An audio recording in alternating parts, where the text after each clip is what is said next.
Paris Saint জার্মেইনের বিরুদ্ধে নৈতিক হয়রানির অভিযোগে মামলা করেছে ক্লাবটির সাবেক তারকা কিলিয়ান এমবাপ্পে। বৃহস্পতিবার প্যারিসের প্রসিকিউটর অফিস বিষয়টি নিশ্চিত করেছে।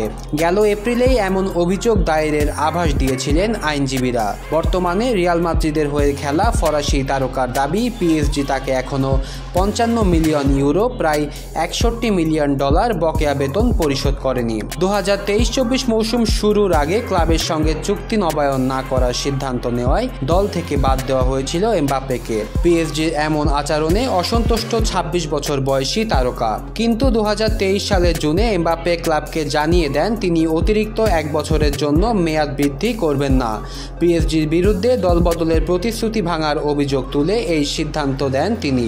এর ফলে পিএসজি এমন পরিস্থিতিতে পড়ে যায় যে বিক্রি না করলে চুক্তি শেষে এমবাপ্পেকে বিনামূল্যে হারাতে হবে।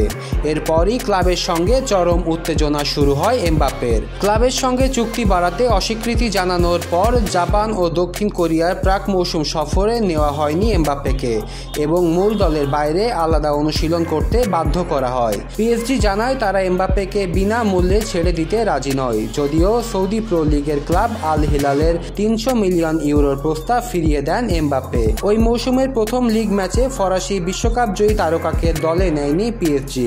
পরে আলোচনার মাধ্যমে স্কোয়াডে ফেরেন এমবাপ্পে।